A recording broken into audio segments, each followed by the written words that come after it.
መተት፣ ጥንቆላ፣ ድግምትና የመሳሰሉትን ያሰሩባችሁ ሰዎች በአብዛኛው በዙሪያችሁ ነው ያሉት። እውነቴዊ እንደዚህ አይነት ሰው ናት ወይ እንደዚህ አይነት ቻሌንጅ ሳልፋለች ወይ ብላችሁ በጣም ልትገረሙና ልትደነቁ ትችላላችሁ። ምክንያቱም ስታዩኝ እንደዚህ አይነት ቻሌንጅ ያሳለፍኩ ልጅ አልመስልም። ሰላም ሰላም፣ ውድ ቤተሰቦቼ እንደምን አላችሁ? እኔ ደህና ነኝ፣ ፈጣሪ ይመስገን። ዛሬ ይዤላችሁ የመጣሁት ቪዲዮ ህይወቴ ላይ ወይም እኔ ላይ ማለት ነው ከዚህ በፊት የደረሰብኝን ነገር በህይወቴ ውስጥ ምን አይነት ቻሌንጆችን አሳልፍ ያለው የሚለውን ነገር ይዤላችሁ መጥቻለሁ። እናንተም ትማሩበታላችሁ፣ ጥንቃቄ ታደርጋላችሁ ብዬ ስላሰብኩኝ ይዤላችሁ መጥቻለሁ ማለት ነው። ለቻናሌ አዲስ የሆናችሁ ቻናሉን ሰብስክራይብ ያደረጋችሁ ቤተሰብ ሁኑ። ፋሚሊዎቼ ስለምታበረታቱኝ እጅግ አድርጌ አመሰግናለሁ። ቻናሌ ግን ትንሽ ተመቶብኛል። ላይክ አድርጉልኝ፣ ላይክ ብታደርጉልኝ ደስ ይለኛል። አመሰግናለሁ። እንዲሁም ደግሞ ሀሳብ አስተያየታችሁን በኮሜንት እንድትጽፉልኝ እፈልጋለሁ። ማለት በህይወት ስንኖር ሰው እስከሆንን ድረስ በህይወታችን ውስጥ በጣም በርካታ ችግሮችን፣ ሀዘኖችን፣ መከራን፣ ደስታን ይፈራረቁብናል እና ከዛ ውስጥ እኔ ላይ የደረሰብኝ ነገር ምን ነበረ የሚለውን ነገር አካፍላችኋለሁ። እንግዲህ እኔ በጣም የምሰራ ታታሪ ጎበዝ ነኝ ብዬ አስባለሁኝ። በስራ ዘርፍ ስራ አልንቅም፣ ስራ በጣም እሰራለሁኝ። የምወዳደረው ከራሴ ጋር ነው፣ ከማንም ጋር ሳይሆን ከራሴ ጋር ነው፣ ከአላማዬ ጋር ነው የምወዳደረው እና ሰው ግን በጣም ይቀናብኛል። በቃ እድገቴን አይፈልጉም። ለምን እንደሆነ ባይገባኝም ማለት ነው። እኔ ከስራዬ ውጪ ሰው ምን ለበሰ፣ ምን በላ፣ ምን አለ አይደለ፣ በቃ አሉባልታ ነገር አይመቸኝም። ፎከስ የማደርገው እንዳልኳችሁ ስራዬ ላይ ነው እና ሰው ደግሞ እኔን ለማጥቃት እኔን በቃ ዝቅ ለማድረግ እኔ ካለሁበት ከነሱ እንድበልጥ አይፈልጉም። እኔን የሆነ ነገር ማድረግ ይፈልጋሉ እና በነገራችሁ ላይ ሰው ስቀርብ በጣም ከልቤ ነው። በቃ ሰው ስቀርብ የምሬ ነው ምላችሁ፣ ከላይ ሳይሆን ከአንጀቴ ከልቤ ነው የምቀርበው። ያ የቀረብኩት ሰው ግን ይቀብረኛል፣ ጉድጓድ ይቆፍርልኛል። ለምን እንደሆነ ባይገባኝም ሰው አብሮኝ ሲስቅ፣ አብሮኝ ሲጫወት፣ አብሮኝ ሲበላ፣ አብሮኝ ሲጠጣ እንደዚህ አይነት ነገር ይፈጽምብኛል፣ ይሄ ሰው ይጎዳኛል ብዬ በፍጹም አላስብም ነበረ። ሰው ቤቴ ከመጣ ብሉልኝ፣ ጠጡልኝ ነው፣ መጫወት ነው፣ መሳቅ ነው፣ አብሬያቸው በቃ አለ አይደለ፣ እንደ ስጋችሁ ነው ማየው። አንድ ሰው ከቀረብኩኝ እህቴ ወይ ምን ያለልም በቃ ከቀረብኳችሁ ቀረብኳችሁ ነው እና መጥፎ ነገር ያስቡብኛል ብዬ በፍጹም አላስብም እና የሆነ ሰዓት ላይ በቃ ያመኛል ምናምን ነገር በጣም ያመኛል። በጣም ሁሉም ነገር አስጠላኝ። ስራ እንደዛ የምወደው ልጅ አስጠላኝ። ዱካክ በዱካክ ነው የምሆነው። ከዛ በኋላ ምንድነው ነገሩ ብዬ ወደ በቃ መድኃኒት ፍለጋ ሄድኩኝ ማለት ነው። እንግዲህ ሲጨንቃችሁ መዳን ትፈልጋላችሁ። መድኃኒት ግድ ነው። መዳን አለብኝ፣ መስራት አለብኝ። ወጣት ልጅ ነኝ፣ ወደፊት ብዙ ነገር ይጠብቀኛል። መድኃኒት ፍለጋ ሄድኩ ማለት ነው። መድኃኒቱም የአበሻ መድኃኒት ነበረ። ያን መድኃኒት ተሰጠኝ። ያ መድኃኒት በሆድ በእንዲም የሚጠጣ የሚቀባ ምናምን የተሰጠኝና ከጊዜ በኋላ ያ ነገር እንደሚከሰት እንደምድን ከውስጤ ያለው ነገር እንዲው እንደሚወጣ ነው የነገሩኝ። ከዛ ከጊዜ በኋላ እዚህ ሳውዲ ከመጣሁኝ በኋላ ማለት ነው ይሄ በምስሉ ላይ የምታዩት እባብ መሳይ አይነት ከሆዴ ውስጥ ወጣ ማለት ነው። እውነት እያወራውላችሁ እምባዬን መቆጣጠር አቅቶኝ ነው ከታ አድርጌው እንደገና እንትን ማለት የጀመርኩኝና ምን ለማለት ፈልጌ ነው፣ በዙሪያችሁ ያለ ሰው ነው የሚጎዳችሁ። ታውቃላችሁ፣ ዘመዳችሁ ሊሆን ይችላል ኦር ቤተሰብ ኦር የአካባቢ ሰው ብቻ እድገታችሁን ሰራችሁ እንደሆነ እንዴት እንደምትወጡ እንዴት እንደምትገቡ ሁሉ ነገራችሁን በደንብ የሚያውቅ ሰው ነው ይሄንን የሚያደርገው ብዬ አስባለሁ። መቼም የሩቅ ሰው መጥቶ የሩቅ ሰው ምንህንም የማያውቅ ሰው ምንሽንም የማያውቅ ሰው እንደዚህ አይነት ነገር ይፈጽምብኛል ማለት አዘበት ነው። እውነቱን እንነጋገር ከተባለና እዚህ ጋር በጣም ትምህርት ሊሆናችሁ ይገባል። በጣም ስትቀራረቡ ከሰው ጋራ ያላችሁን ቅርርብ በልኩ አድርጉት። እውነቴን ነው የምላችሁ። እኔ ያየሁትን ስቃይ ጠላቴ ራሱ እንዲያይ አልፈልግም። ጠላቴ እንዳይ አልፈልግም። እኔ በነገራችሁ ላይ አላወራም። የማወራው ከፈጣሪ ጋር ብቻ ነው። ገባችሁ? ሰው ግን አይተኛላችሁ።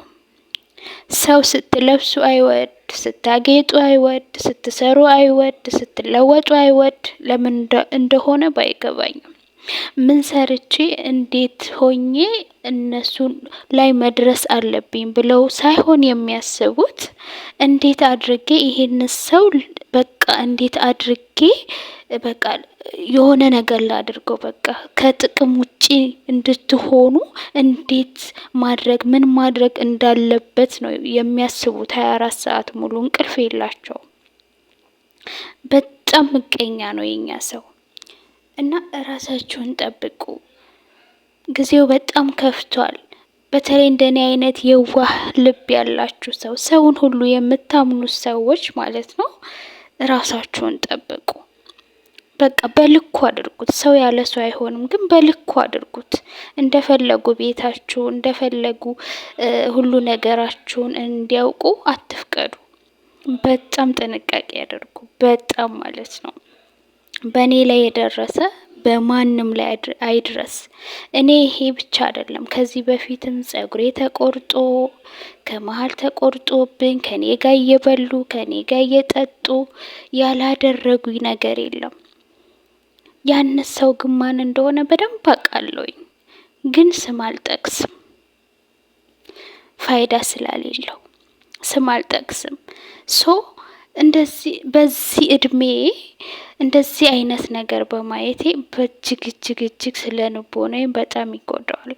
እኔ ሚዲያ ላይ ስታዩኝ ስስቅ ስጫወት ሁሌ ፈገግታ ከፊቴ ላይ አይጠፋም። ለምን? ያለፈውን ነገር ማስታወስ አልፈልግም። እናንተም እንደዛ ነው መሆን ያለባችሁ በህይወታችሁ። እንደዚህ አይነት ቻሌንጅ ኦር ከዚህ የባሰ ቻሌንጅም ሊያጋጥማችሁ ይችላልና ወደ ኋላ መመለስ ሳይሆን በቃ ወደፊት ነው ማሰብ ያለባችሁ። ያለፈውን ነገር ትማሩበታላችሁ። ህይወት ይቀጥላል። ፈጣሪ እንደሰው አይደለም። እናንተ ጥሩ ልብ ይኑራችሁ። ፈጣሪ አይጥላችሁም። እመኑኝ። እንደዚህ ያደረጓችሁ ሰዎች ደግሞ ማለት ነው የዋጋቸውን ያገኛሉ። ሰው የዘራውን ነው የሚያጭደው። እስፔሻሊ አሁን ላይ በዚህ ዘመን ማለት ነው ጥሩ ሰራህም ጥሩ መጥፎ ሰራህም ወዳው ነው የሚደርሰና ተንኮል ባንሰራ፣ ሰው ላይ ተንኮል ባናስብ። ምክንያቱም ፋይዳ የለውም። አሁን ላይ እኮ ጠዋት ታይተን ማታ የለንም። ለየትኛው አስደሳች ዓለም ነው? ሰውንስ ጎርተን እኛ የምንጠቀመው ምንድን ነው? ከሰው ልጅ ጉዳት ምንድን ነው የምናገኘው? ሰው እንዴት አብሮ በልቶ አብሮ ጠጥቶ አብሮ ተጫውቶ አብሮ ስቆ እንዴት እንደዚህ አይነት ተንኮል ይፈጽማል ሰው ላይ? እኔ አንዳንዴ እኮ ማለት ነው የምር ሰው ያለ ህሊና ነው እንዴ ተፈጠረው? ያለ ህሊና የሚፈጠር ሰው አለ እንዴ? የሆነ ይሉንታ የሚባል ነገር አሁን ላይ ጠፍቷል። በቃ የለም። እኔ እውነቴን ነው የምነግራችሁ። ማለት በጣም ተጎድቻለሁኝ። በጣም ሰው ለመቅረብ ፈራለሁ። እየፈራሁኝ ነው በጣም ማለት ነው። ከአንዴም 2-3 ተደጋግሞብኛል እንደዚህ አይነት ነገር። ግን እኔ ፈጣሪ አለኝ፣ የምወደው ፈጣሪ አለ፣ የማምነው ፈጣሪ አለ፣ ከኔ ጋር ነው። እሱ አልጣለኝም። ለጊዜው ብሰቃይም ለጊዜው መጥፎ ቀናቶች መጥፎ ጊዜያቶችን አሳልፌያለሁ። በጣም መጥፎ፣ ማንም የማያውቀው ከኔና ከፈጣሪ ውጭ እና እባካችሁ ረፉ። ሰው ላይ መተት አታሰሩ። ሰውን አትጉዱ። በቃ የራሳችሁን ስራ ስሩ። ያ ሰው እንዴት አደገ፣ እንዴት አድርጌ እንደሱ መስራት አለብኝ። መቅናት ያለባችሁ ደስ የሚል ቅናት ነው። በቃ ለዛ ሰው እንዴት ነው በቃ እሱ ላይ መድረስ ያለብኝ ብላችሁ መስራት፣ መትጋት። ያንን ሰው ለመጉዳት ግን እባካችሁ እረፉ። መተት በጣም መጥፎ ነገር ነው። ከምትወዱት ሰው ከምትወዱት ነገራቶች ሁሉ ያርቃችኋል። በጣም መጥፎ ነው። የስነ ልቦና ጉዳት ያመጣል። እውነቴ ነው የምላችሁ። እኔ በጣም የተጎዳው ልጅ ነኝ። በጣም በልጅነቴ በለጋ እድሜ ማየት ያሌለብኝን ቻሌንጆች አይቻለሁኝ። በጣም ብዙ ነገር ማለት ነው። ሰው ግን ሲስቅ ሲጫወት ይሄ ጥርስ የማይሸፍነው ነገር የለም። የምወደውን ነገራቶች ሁሉ አሳጥቶኛል። ግን መቼም ቢሆን አልጸጸትም። ለምንድን ነው? ዛሬ ደህና ነኝ፣ ድኛለሁ። ፈጣሪ ከኔ ጋር ነው፣ አድኖኛል። ጤና አለኝ፣ እሰራለሁኝ፣ ያጣሁትን ሁሉ አገኛለሁኝ ብዬ ስለማስብ ሁሌም ቢሆን አልጸጸትም። ተምሬበታለሁ። ያለፉትን ነገራቶች ተምሬባቸዋለሁ። እንደዚህ ያደረጉኝም ሰዎች ፈጣሪ ልቦና ይስጣቸው። እውነት ደስተኛ መቼም አይሆኑም። እናንተ ሰው ላይ መጥፎ ነገር አድርጋችሁ ደስተኛ ህይወት እኖራለሁ ማለት አዘበት ነው፣ አዘበት ነው። እናንተ መጥፎ እያሰባችሁ እኔ ደስተኛ ህይወት ይኖረኛል ማለት ይሄ ትክክል አይደለም። በፍጹም ደስተኛ አትሆኑ። እናንተ ጥሩ ነገር ስታረጉ፣ ጥሩ ነገር ስታስቡ፣ እስኪ ለአንድ ምስኪን ዝም ብላችሁ 10 ብር ዝም ብላችሁ ስጡ። እስኪ ልባችሁ ምን ያክል እንደሚደሰት፣ ውስጣችሁ ምን ያክል እንደሚደሰት። ጥሩ ነገር ካደረክ ነው ውስጥ ሊደሰት የሚችለው። በሰው ላይ ግን ተንኮል እየሰራችሁ የኔ ህይወት ይቃናልኛል፣ ወደፊት እራመዳለሁ የሚለው ነገር በፍጹም በፍጹም የማይሆን ነገር ነው። ተንኮል ዙሮ ራስን ነው የሚጎዳው። ምክንያቱም ፈጣሪ አለና፣ ፈጣሪ እንደ ሰው አይደለም። አሁንም እሱ ያውቃል። ያ የጎዳችሁ ሰው ግን በጣም ያልጠበቃችሁበት ቦታ ደርሶ ተለውጦ አድጎ ስታዩ ግን ያኔ ነው ጸጸታችሁ። ያኔ ትጸጸታላችሁ።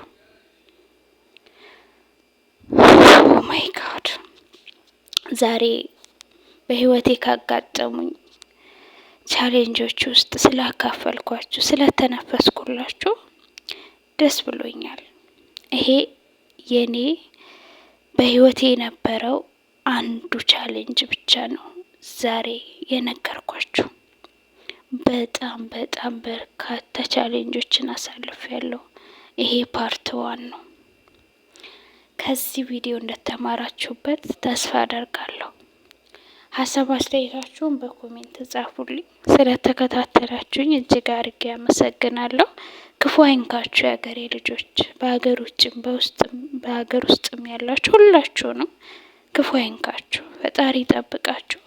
በጣም ነው የማመሰግነው። ቤተሰብ ያልሆናችሁ ቤተሰብ ሁኑ። እያበረታታችሁኝ ስላላችሁም እጅግ አድርጌ አመሰግናለሁኝ። ያሰባችሁ ያቀዳችሁ ሁሉ ይሳካላችሁ። መጥፎ ለሚያስቡትንም ፈጣሪ ልቦና ይስጣቸው፣ ይመልሳቸው።